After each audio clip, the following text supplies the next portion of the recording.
Hello everyone, Earl Henderson, Primordial Defense, thank you for watching. I have another Monday quarterback video for you. I'm going to play this video and talk about things that are going on to better explain what's going on, and talk about things that I think that are being done right and or done wrong. Here we go.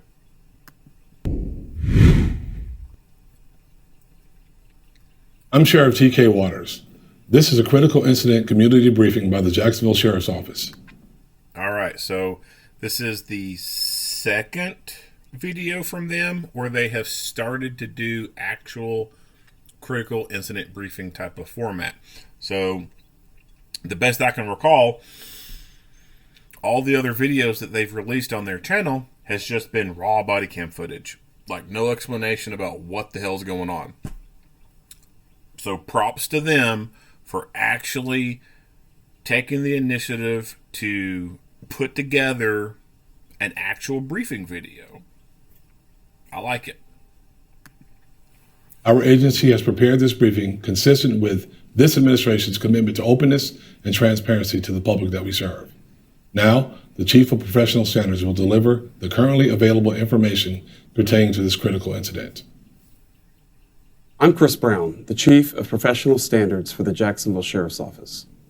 Today we're releasing information regarding an officer-involved shooting that occurred in the 13,200 block of North Main Street in Jacksonville, Florida on January 19, 2023.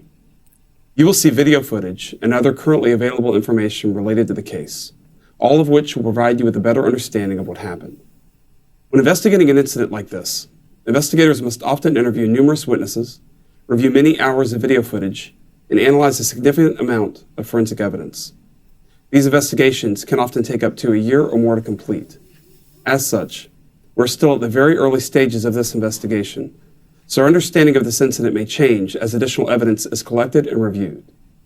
We do not draw any conclusions regarding whether the officers acted appropriately with respect to the law or JSO policy until all of the facts are known and the investigation is completed. This officer-involved shooting resulted in the death of Eric Nathaniel Thornton. Thornton was 38 years old at the time of his death. In the early evening hours of January 19th, detectives from the Narcotics and Vice section were conducting surveillance on a known drug dealer, Brian Brightman. The detectives knew Brightman was located inside a van in an apartment complex parking lot located in the 13,200 block of North Main Street.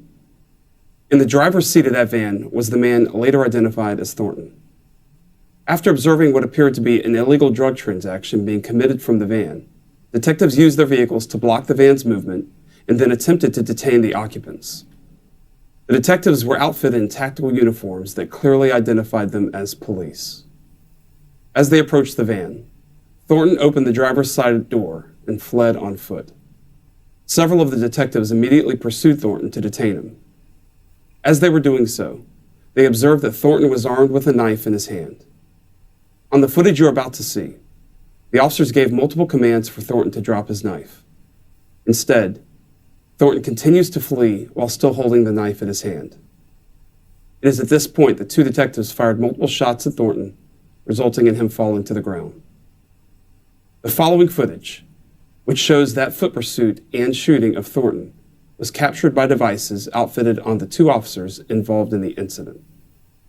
Again, I urge viewer discretion as this video does depict officers' use of deadly force.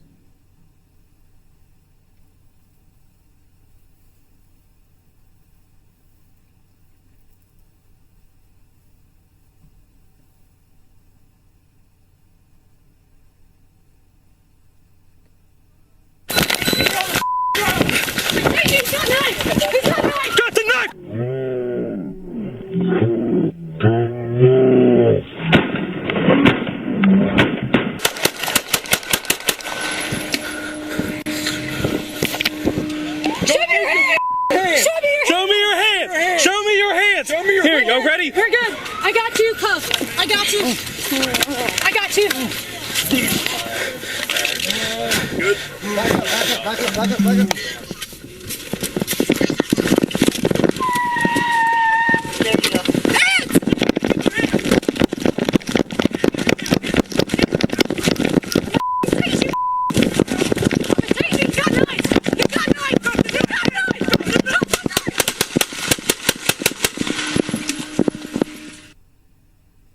Immediately following the shooting, JSO detectives provided first aid on the scene as a rescue unit was called.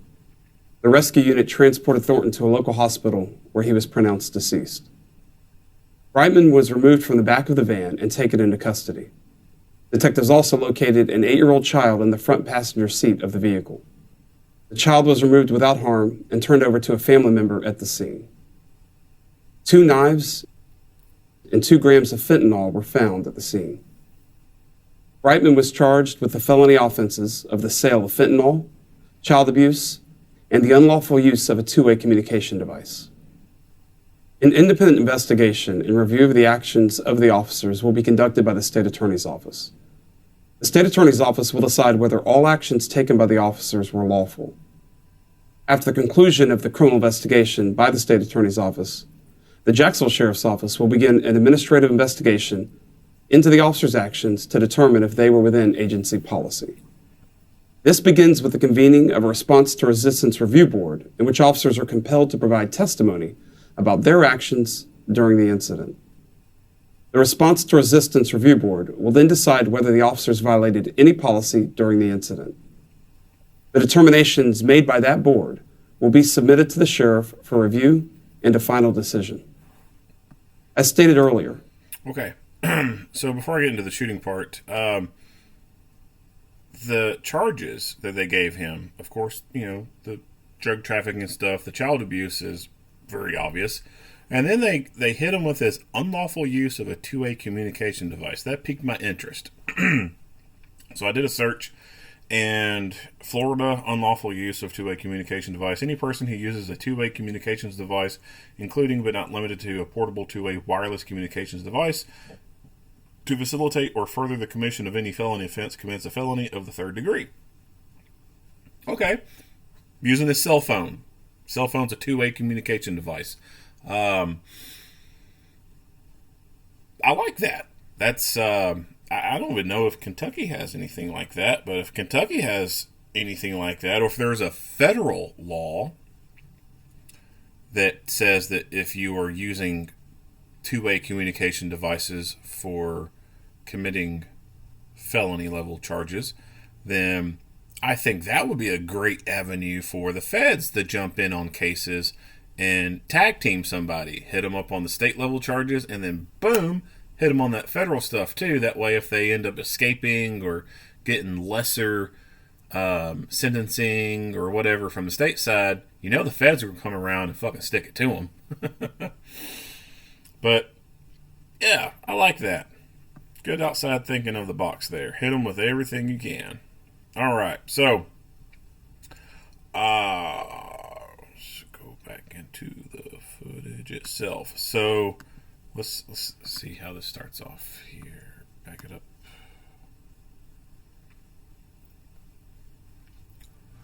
For some stupid reason, they decide that they're going to turn on the blur feature while inside the vehicle. And then blur the rest of the vehicle. That's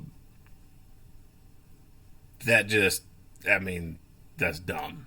Even if, it's their undercover vehicle, it's still stupid because you can still make out the color. I don't know. Some of these agencies, man, they go a little blur happy or redaction happy. Like some of them, I think, secretly want to work for the CIA just so they can mark out as much stuff as they can. Add as many black lines to a document to where only 5 fucking words are visible. And then they blur the other person right here. Was this a ghost? Is this a predator? Hey, he's got knife! He's got knife! Got the knife!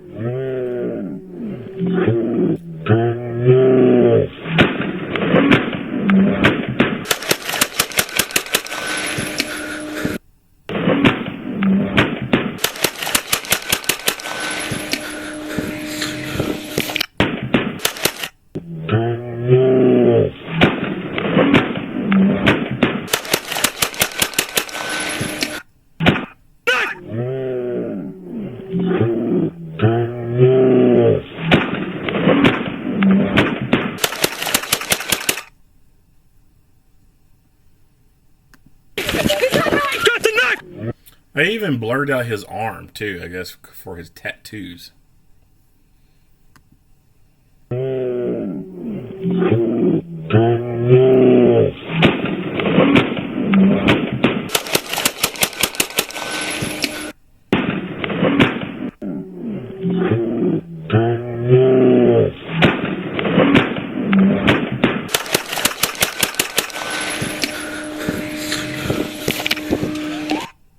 So he's making the approach towards him. They've given him multiple verbal commands to drop the knife. He obviously has not done it. The officer is obviously moving a lot faster than the suspect, so he's about to get up on top of that suspect pretty quick. It would not be in that officer's best interest to just go hands-on against that guy when he has a knife in his hand. He's super close to the guy. The guy could instantaneously change course of direction and then come towards the officer. Hell, he could throw the damn knife at the officer. So the officer is in fear for his life and uses deadly physical force against the guy. Show me your hands!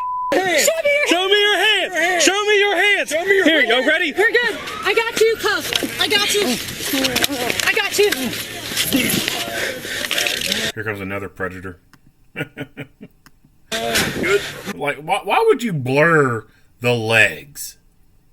Like, why would... Are the drug dealers going to identify this undercover person by the pants they're wearing? This is stupid. Back up. Good. Back up.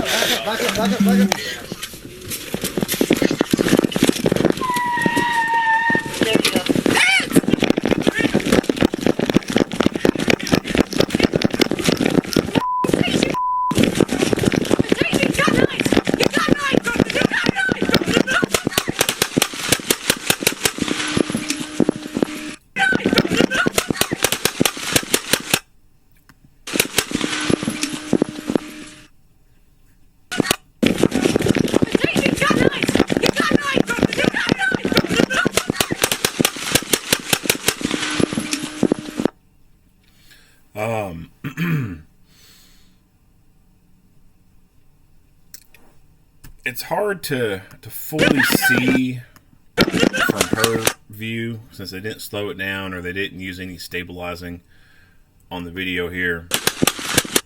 But we know he's a lot closer. When he aims at the guy, he fires. There's no one in the background here. And as the guy, boom, hits the ground, he tracks him down and he fires a few more rounds. So for the male officer, his line of fire, I think, is good because there's nothing in the backdrop as far as, friendly forces here. Yes, they are in the backdrop here, but his muzzle, when he was pointing at the bad guy and then boom, when he hit the ground, I don't think there was any high likelihood of his muzzle pointing towards good guys. Now, when she fires...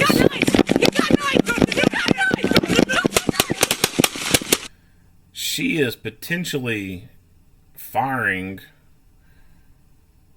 as the guy now turns towards this area, and she is at more of this angle, right? Like when he starts shooting, this male officer starts shooting, he's looking more out towards the road.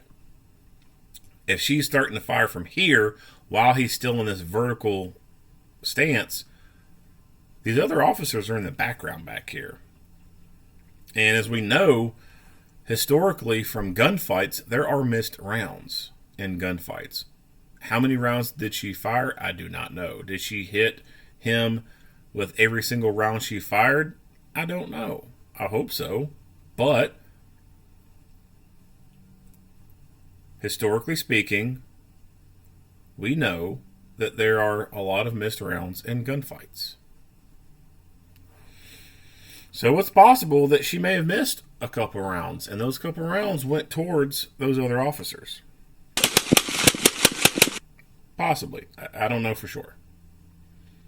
She also could have only decided to start shooting when he was down. It's kind of hard to tell because you don't get to see her gun and its action.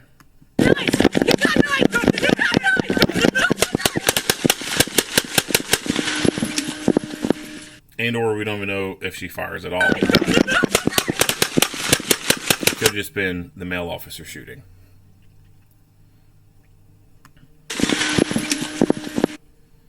I don't have any issues with the amount of rounds being fired. If it took them that many rounds to get the guy to stop being a threat, then that's how many rounds it took for that guy not to be a threat anymore.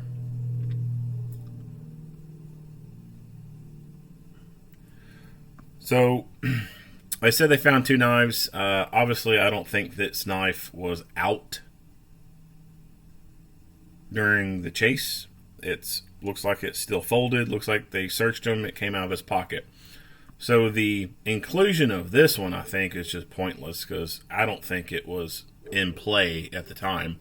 This one, however, is the one that he had out in his hand, and is the one that was in play, and is the one and the reason why the officer fired in self-defense. It's a cheaper knife, Ozark Trail. It's a Walmart kind of thing, but it is still deadly. That will kill you. I sometimes think that people don't fully grasp just how deadly a person can be with a knife, and even still be deadly with a knife against a person who has a gun. Like, you've probably heard the joke, don't bring a knife to a gunfight. In a lot of cases, that's pretty accurate. Like, the gun's going to win. But not always. There are times where a person with a knife beat a person who had a gun. So have you ever heard of something called the 21-foot rule? This is the Tueller drill. An officer, Jim Tueller, I think it is, did a study, so to speak, where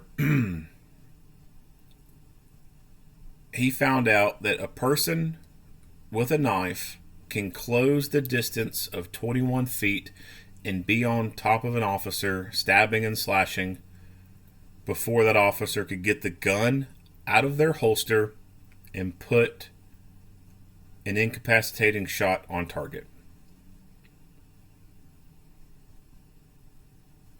And when these drills are done, you use force on force. If you use force on force gear, man marking cartridges, or what people call simunitions, if you take that and you put people in a training environment, and you give a person the training knife and the person gets a simunition gun, get them 21 feet apart, that person with the training knife most of the time is going to be able to get to that person with that gun before they can get their gun out and put it around center mass. And that is from that person knowing the shit is about to happen. The dude with the fake knife is about to fucking come after them. They know it's coming. And still, the majority of the time, the dude with the knife can close the gap, get to the dude with the gun, and hit him with the knife before the guy with the gun can get it out and put round on target, or put a round in the kill box, in the heart or brain area. Yeah, sure, they can pull the gun out and shoot really fast and maybe hit them in the leg or abdominal area, hit somewhere on them. But as far as putting an aimed shot center mass to where you want a round to go, majority of the time, they can't do it. And they know it's coming.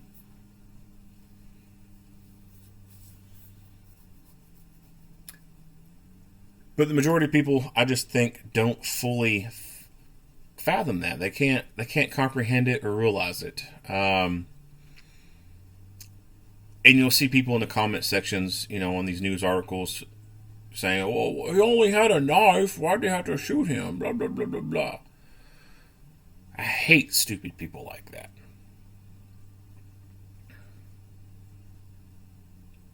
And unfortunately, there's a lot of stupid people out there.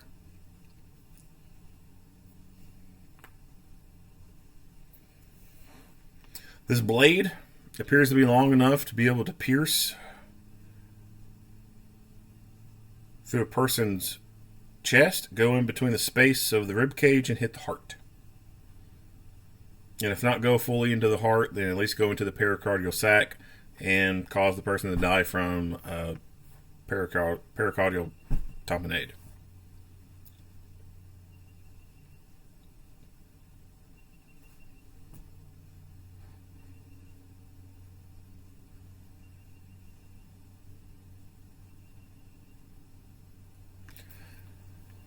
Pretty short and simple. Not much else to say on this video. If you like what you hear and see, go ahead and give me a like and a share. If you haven't already, hit the subscribe button and stay tuned for more Monday quarterback videos. Earl Henderson, Primordial Defense. Thank you for watching.